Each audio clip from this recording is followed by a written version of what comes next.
আমাকে যে হেয় করা হয়েছে এটার বিচার আমি চাই। এটা এখন ক্লিয়ার হয়ে গেছে যে এটি একটি গভীর ষড়যন্ত্র। সম্পূর্ণ ব্র্যান্ড প্রমোটার সেক্টরকে ধূলিসাৎ করার জন্য ষড়যন্ত্র করা হচ্ছে।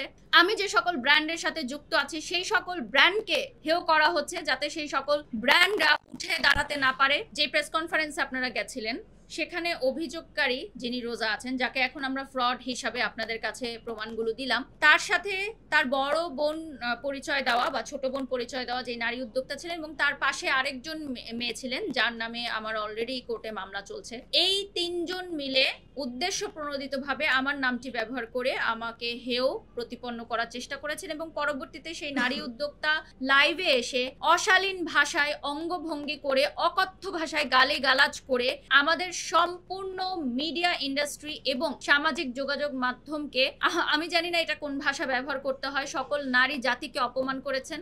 একজন মা হিসাবে আমার বডি শেমিং করেছেন। 2025 সালেও এসে আমাদেরকে বডি শেমিং এর মতো জঘন্য বুলিং এর শিকার হতে হয়েছে।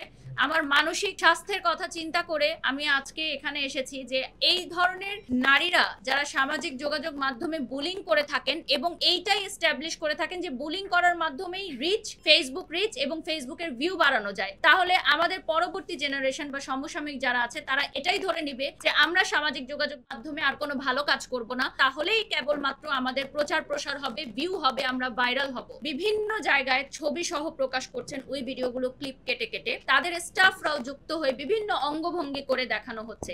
লাইভে এসে সরাসরি বলেছেন যে ব্র্যান্ড প্রমোটারদেরকে টাকা দিয়ে ভাড়া করে কিনে এনে চাকরের মতো খাটায়। যারা মডেল, যারা নায়িকা, যারা হচ্ছে আমরা যারা ব্র্যান্ড প্রমোটার, তাদেরকে ভাড়া করে টাকা দিয়ে নিয়ে এসে চাকরের মতো খাটানো হয়। তার মানে কি আমরা যারা আছি এখানে উপস্থিত আমরা সবাই চাকর? যারা জব করছেন তারা সবাই বসের আন্ডারে চাকরের মতো খাচ্ছেন টাকার বিনিময়ে? আমার জিমের ইনস্ট্রাক্টর সহকারে আমাদের অঙ্গভঙ্গিগুলো করে দেখানো হয়েছে।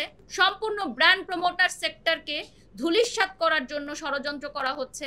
আমি যে সকল ব্র্যান্ডের সাথে যুক্ত আছি সেই সকল ব্র্যান্ডকে হেয় করা হচ্ছে, যাতে সেই সকল ব্র্যান্ডরা উঠে দাঁড়াতে না পারে, প্রমোশন না করাতে পারে। যত ছোট ছোট উদ্যোক্তারা আছেন যারা নতুন শুরু করেছেন তারা যাতে ব্র্যান্ড প্রমোটারদেরকে নিয়ে কাজ করতে না পারে। এটা এখন ক্লিয়ার হয়ে গেছে যে এটি একটি গভীর ষড়যন্ত্র। অনেক ফেসবুক পেজ, অনলাইন ক্রিয়েটাররা এই বিষয়গুলোকে মেনশন করে করে পোস্ট দিয়ে তারাও রিচ, ভাইরাল হচ্ছে, এবং সবাই এটা বলছে যে এই বিষয়গুলো নিয়ে কথা বললেই তো ভাইরাল হওয়া যায়। এই সামাজিক যোগাযোগ মাধ্যম আসলে অসামাজিক এবং এটা কোনো সুস্থ স্বাভাবিক সামাজিক যোগাযোগ মাধ্যম হতে পারে না।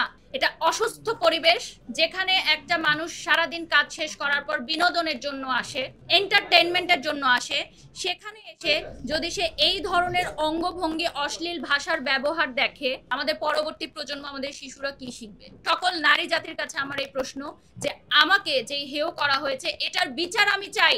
আমি আজকে শক্ত মনোভাবে আছি বলে, ট্রমা কাটিয়ে উঠতে পারছি বলে আমার মতো আরেকটা মেয়ে পারবে এরকম না। কালকে আরেকজন চলে আসবে আরেকজনকে অপমান করতে, তখন সে পারবে?